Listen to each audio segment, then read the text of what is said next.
Diseño de investigación. Tipos de investigación de campo. Ahora, desde el punto de vista cualitativos. Los diseños cualitativos, el siglo XX, de la mano de la antropología cultural en primer orden y de la sociología a continuación, aparecen los diseños cualitativos, orientados a la interpretación y comprensión de los hechos o fenómenos humanos. Los diseños cualitativos consisten en un conjunto de prácticas interpretativas que hacen al mundo visible. Estas prácticas transforman el mundo, lo convierten en una serie de representaciones que incluyan las notas de campo, las entrevistas, conversaciones, fotografías, registros y memorias. En este nivel, los estudios cualitativos implican una aproximación interpretativa y naturalista del mundo.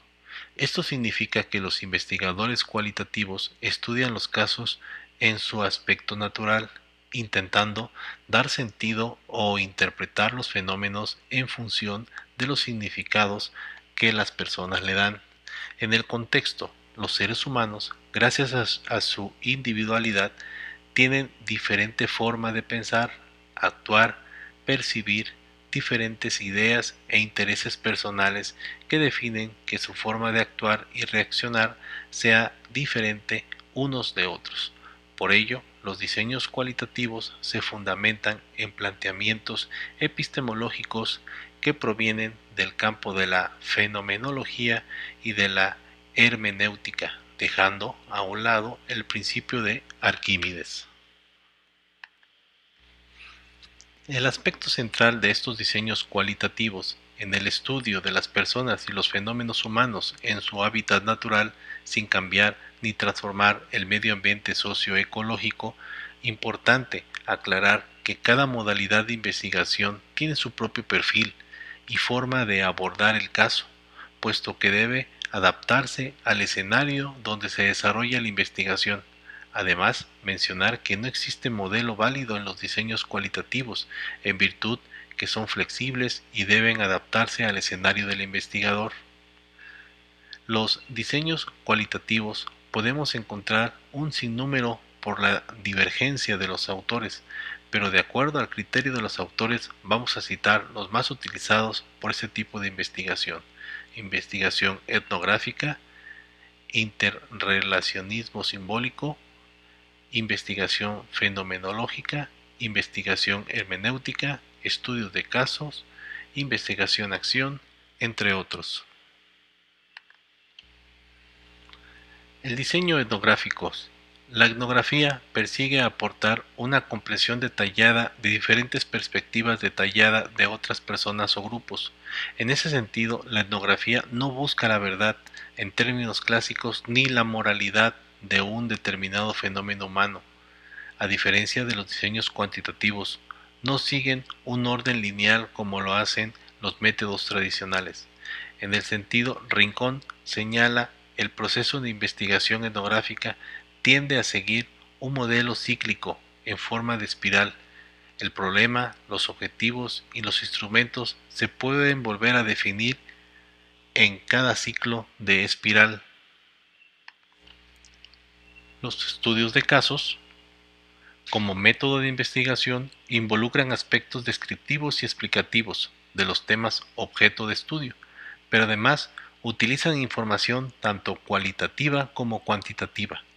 Bernal, 2010, en relación al texto de Cerda de 1998, aunque estos estudios ponen énfasis en el trabajo de campo, es fundamental para realizar el estudio de campo que exista un marco referencial teórico que sustente la investigación en los temas que se investigará, con el objetivo de interpretar la información recolectada a través de la aplicación de los conocimientos. Uno de los aspectos importantes en este tipo de investigación, estos estudios no se pueden generalizar sus resultados obtenidos de estudios individualizados, pero han aportado para el desarrollo de teorías y amplios conocimientos.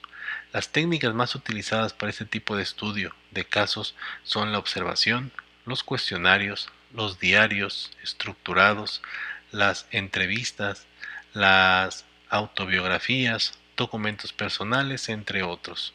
Como se observa, estas técnicas se adecúan a las personas que en forma directa están vinculadas con el estudio o el análisis del caso y documentos de todo índole que contengan la información referente al caso objeto de estudio. Respecto a la teoría fundamentada, los sociólogos Barney, Glaser y Ansel, en su libro de la teoría argumentada, presentan un diseño de investigación cualitativo, denominado teoría fundada o fundamentada, la misma que tiene su origen en el interrelacionismo simbólico.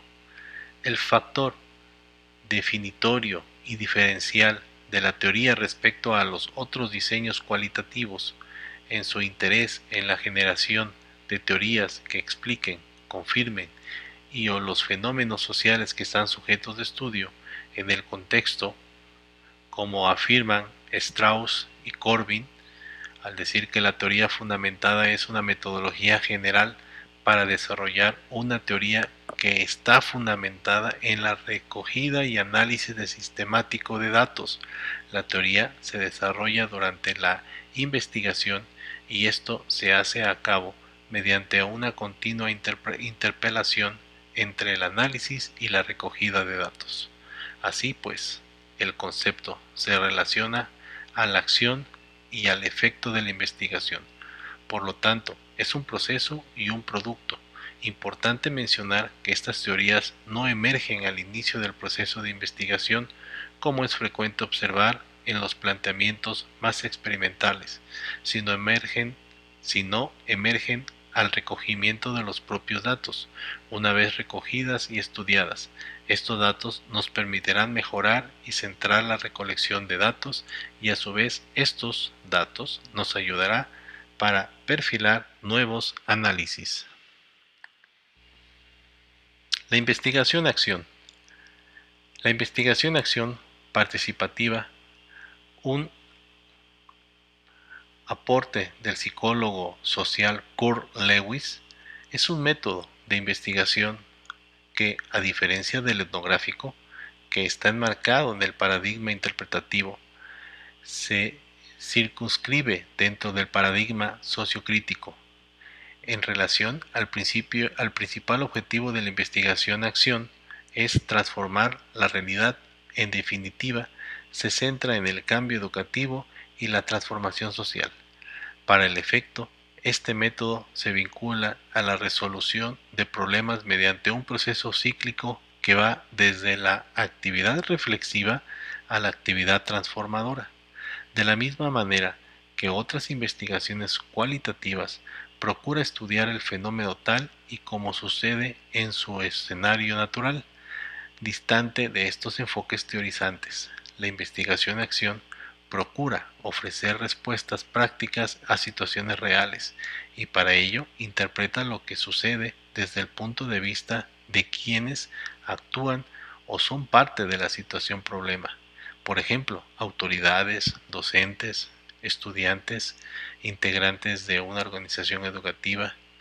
En el contexto, rompe la dicotomía sujeto-objeto de investigación y se genera así una unanimidad o un conjunto de investigación integrado, por un lado, por expertos investigadores, quienes cumplen el papel de facilitadores o agentes del cambio, y por otro, por la comunidad o grupo donde se realiza la investigación, quienes serán los propios gestores del proyecto investigativo y por ende protagonistas de su propia realidad y constructores de su proyecto de vida. Por ello, se deduce que este método es diferente del método tradicional, ya que conceptúa a las personas como sujetos participantes en la interacción con los expertos investigadores de los proyectos de investigación. Así, un proceso e investigación en el que utiliza la investigación-acción se debe incluir a la comunidad o población desde su inicio o formulación del problema, hasta su discusión sobre cómo encontrar soluciones pasando por la interpretación de los resultados. Por ello, el investigador debe involucrarse en el proceso investigativo con la finalidad de ganar la confianza del grupo o población para investigar y poder transformar su realidad y con miras a mejorarla. Y esta es la referencia que se tomó para esta presentación.